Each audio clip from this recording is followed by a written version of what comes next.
जय भोलेनाथ दोस्तों। भगवान भोलेनाथ की कृपा आप पर और आपके पूरे परिवार पर बनी रहे।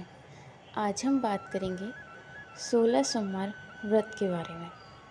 भगवान शंकर को भोलेनाथ कहा जाता है क्योंकि वो इतने भोले हैं कि वो अपने भक्तों से बहुत जल्दी प्रसन्न हो जाते हैं।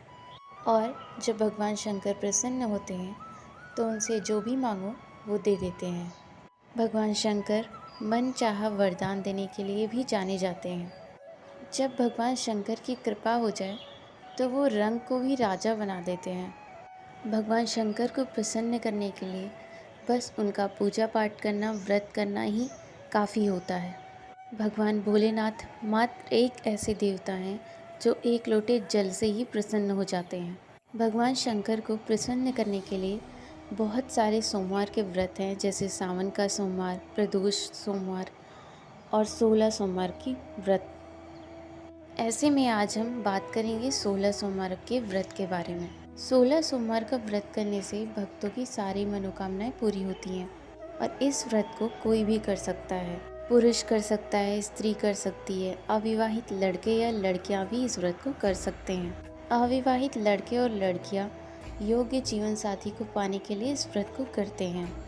जिन दंपति को बहुत सारे साल हो चुके और उनको कोई संतान नहीं है, वो अगर संकल्प लेकर इस व्रत को करें तो उनको पुत्र या पुत्री प्राप्ति भी होती है। पुत्र की कामना के लिए भी इस व्रत को किया जा सकता है।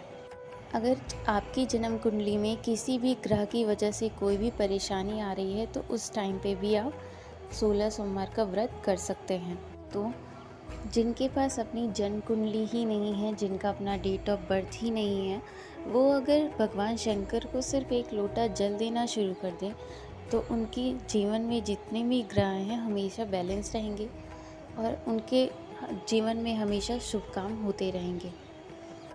16 सोमवार करने से आपको हर सुख समृद्धि की प्राप्ति हो सकती है, पर एक बहुत ज़रूरी बात है कि इस व्रत को आपको पूरे नियम के साथ करना होता है। 16 सोमवार का व्रत जो सावन का सोमवार होता है या नॉर्मल सोमवार होता है उससे अलग होते हैं इसके नियम। तो दोस्तों बात करते हैं कि सोमवार व्रत कब करना चाहिए, कब से शुरू करना चाहिए, इसकी पूरी पूजा विधि और इसमें किए जाने हुए पूरे नियम। पूजा सामग्री क्या है, प्रसाद में क्या चढ़ाएं और पूजा कैसे करें, और सारे व्रत पूरे होने के बाद व्रत का उद्यापन कैसे करें। पूरे व्रत में किन बातों का ध्यान रखना सबसे ज़्यादा ज़रूरी है और पीरियड्स के टाइम पे आप इस व्रत को कैसे कर सकते हैं, इन सभी चीज़ों की जानकारी मैं इस वीडियो में आपको दूंगी।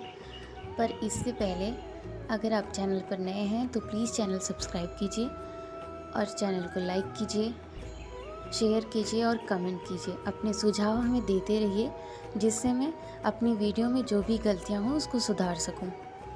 दोस्तों सबसे पहले जानते हैं कि इस व्रत की शुरुआत कब से करनी चाहिए। इस व्रत को श्रावण मास में, चैत्र और वैशाख मास में, कार्तिक और मार्गशीर्ष मास में शुरू कर सकते हैं।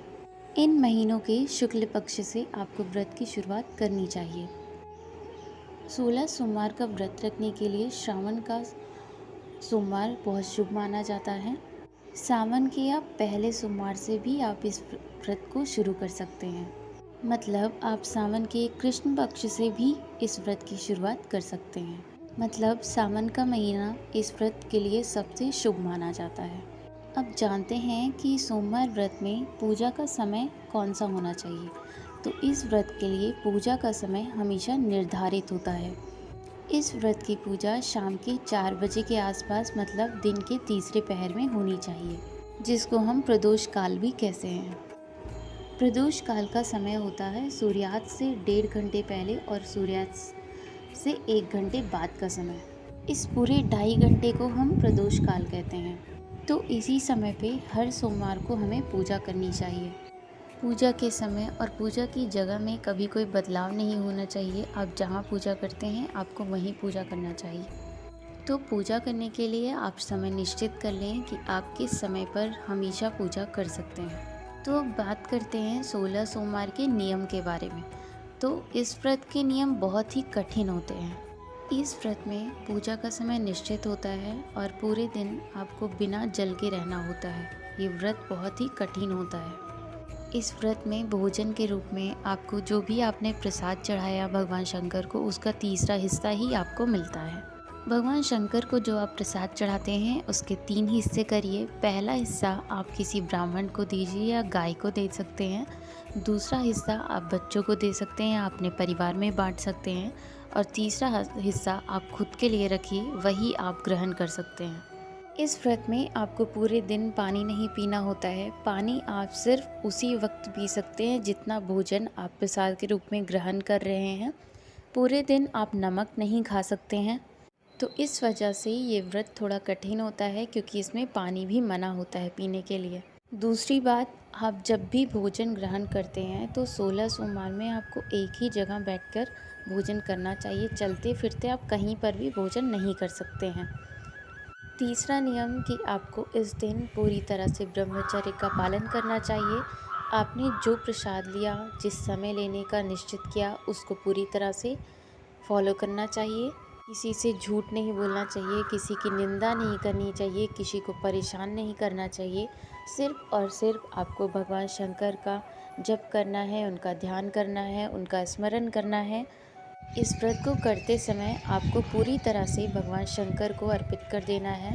पूरा ध्यान आपका शंकर भगवान में ही होना चाहिए। पूरे दिन आपको भगवान शंकर के लिए ओम नमः शिवाय, ओम श्री शिवाय नमस्तुभ्यम का भी जप कर सकते हैं। दोस्तों, अब जानते हैं कि पूजा विधि क्या है। तो आपको जिस दिन व्रत रखना है उस दिन आप जल्दी उठ जाएं सुबह, अपने सारे नित्य क्रम के बाद फिर स्नान करें। नहाते समय आप पानी में अपने गंगा जल डाल लें। चाहे तो आप काला तिल भी डाल सकते हैं और ये दोनों डाल के आप उसी पानी से स्नान कर लीजिए। और हर सोमवार को आपको बाल धुलकर ही नहाना है, ये बहुत ज़रूरी नियम है। उसके बाद आप स्वच्छ कपड़े पहने। उसके बाद आप सबसे पहले भगवान सूर्य को जल अर्पित करें। उस जल में आप पुष्प, हल्दी, अक्षत, रोली भी डाल सकते हैं और जल आप तांबे के पात्र में ही दें। उसके बाद अगर आपके घर के आसपास या घर में ही शंकर भगवान का मंदिर है तो वहाँ पर जाएं और भगवान की विधिवत पूजा करें। भगवान शंकर के साथ साथ उनकी पार्वती, भगवान गणेश, नंदी, इन सब की एक साथ पूजा करें। भगवान शंकर का पंचामृत से अभिषेक करें। उन्हें अक्षत चढ़ाएं, उन्हें पान सुपारी चढ़ाएं। आपके पास जो फल उपलब्ध हैं उसे भी चढ़ाएं। भगवान भोलेनाथ को पसंद है सफ़ेद मिठाई, तो आप दूध से बनी हुई कोई भी मिठाई भगवान को अर्पित कर सकते हैं। बेलपत्र, धतूरा, धतूरे का फूल और सफ़ेद फूल, ये सब आप भगवान शिव को चढ़ा सकते हैं। तो मतलब आपको पहले भगवान शिव का जल से अभिषेक करना है, फिर पंचामृत से अभिषेक करना है, उसके बाद गंगा जल से उनका अभिषेक करना चाहिए। दोस्तों, पूजा करते समय आपको पूरे समय ओम नमः शिवाय, ओम श्री नमस्तुभ्याम का जप करते रहना है। पहले सोमवार को आप अपने हाथ में अक्षत लें, पुष्प लें और भगवान के सामने संकल्प लें कि हे भगवान शिव, हम 16 सोमवार का व्रत शुरू करने जा रहे हैं। जो भी हमसे गलती हो उसे आप माफ़ करें और हमारी मनोकामना की पूर्ति हो, बस इसके लिए उसकी पूर्ति हो। इस तरह इसके बाद आप पूरे दिन व्रत रहें। शाम के प्रदोष काल में आप भगवान शंकर, माँ पार्वती की फ़ोटो के साथ अपने घर पे ही पूजा कर सकते हैं। सबसे पहले आपको भगवान शंकर के सामने शुद्ध घी का एक दीपक जलाना है। उसके बाद भगवान शंकर की पूजा शुरू करें। जैसे आपने सुबह पूजा की थी उसी तरह आपको शाम में भी भगवान शंकर, पार्वती, गणेश भगवान, कार्तिकेय भगवान, नंदी की पूजा करना है। उसी तरह से आपको पंचामृत जल और गंगा जल से उनका अभिषेक करना है। आपके घर में अगर शिवलिंग नहीं है तो आप मिट्टी का भी शिवलिंग बना सकते हैं। और अगर आपके पास मिट्टी का शिवलिंग भी नहीं उपलब्ध है तो भगवान शंकर पार्वती की जो फोटो है उसको अपने घर में ईशान कोण में स्थापित करें और उनकी विधिवत पूजा करें। और जिन जिन चीज़ों से आपको भगवान का अभिषेक करना है उनके छींटे भगवान के ऊपर डालें। इस तरह आपका अभिषेक संपन्न हो जाएगा। और जो सामग्री आपने सुबह भगवान को अर्पित की थी वो सामग्री भी भगवान को वहीं पर अर्पित कर सकते हैं। तो हम जानते हैं भगवान को प्रसाद क्या चढ़ाना चाहिए। तो भगवान शंकर को चूरमा का प्रसाद बहुत पसंद है। तो चूरमे में आटे को घी में मिलाया जाता है, उसमें भूना जाता है, उसके बाद उसमें चीनी मिलाना चाहिए। यही भगवान शंकर का मुख्य प्रसाद होता है और इसे ही आपको 16 सोमवार में इस्तेमाल करना चाहिए। इस व्रत में ध्यान रखने वाली ये बात है कि आपने जो भी चूरमा का प्रसाद लिया, जितना आपने पहले व्रत में लिया उतना ही आपको सारे व्रत में लेना है। भगवान शंकर को आप प्रसाद में कोई सा भी फल भी चढ़ा सकते हैं। जितना फल आप पहले सोमवार को चढ़ाते हैं उतना ही फल आपको हर सोमवार में भी चढ़ाना होगा। और इसके साथ साथ ओम नमः शिवाय का मंत्र जितना भी आप 11, 21, 108, 1008 जितने मंत्रों का जप कर सकते हैं वो करना चाहिए आपको। इस मंत्र का जप आप सुबह के समय, शाम के समय, दिन में कभी भी कर सकते हैं। और इस बात का ध्यान रखना चाहिए कि हर सोमवार को उतनी ही गिनती में आप जप कर सकते हैं। इस बात का संकल्प लेकर आपको करना चाहिए। आप ओम नमः शिवाय की जगह महामृत्युंजय मंत्र का जप भी कर सकते हैं, उससे और भी फल शुभदायी और लाभदायी हो सकता है। मंत्रों का जप आपको ज़्यादा से ज़्यादा संख्या में करना चाहिए, क्योंकि मंत्रों के ज़्यादा जप करने से आपके अंदर सकारात्मक शक्तियाँ ज़्यादा आती हैं। भगवान शिव का आपकी तरफ एक कवच सा बन जाता है, वो हमेशा आपकी सुरक्षा करते हैं और आपकी हर मनोकामना की सिद्धि करवाते हैं। इस तरह सोमवार की व्रत कथा पढ़ें, भगवान शंकर को आरती करें, कपूर से कर सकते हैं आरती। और अगर आपसे व्रत में कोई भूल चूक हो जाए तो उसके लिए भी भगवान से क्षमा मांगें। इस तरह जो आपने प्रसाद चढ़ाया उसके 3 हिस्से करें। एक आप ब्राह्मण को दे सकते हैं या गाय को अर्पित कर सकती हैं, एक हिस्सा आप बच्चों को दे सकते हैं, अपने फैमिली मेम्बर्स को दे सकते हैं और एक हिस्सा आप खुद खा सकते हैं। इस तरह आपकी पूरी पूजा पूरी हो जाती है। और रात के समय भगवान शिव का ही स्मरण करते हुए सोएं। इस तरह आपकी एक दिन का व्रत पूरा हो जाता है। इस तरह 16 सोमवार का व्रत पूरा हो जाएगा। अब जानते हैं कि इस व्रत का उद्यापन कैसे करना चाहिए। 16 सोमवार के व्रत के बाद 17वें सोमवार को आपको रुद्राभिषेक का आयोजन करना चाहिए। इसके लिए आप अगर ज़रूरी समझें या आप योग्यवत हों तो आप ब्राह्मण को बुला सकते हैं।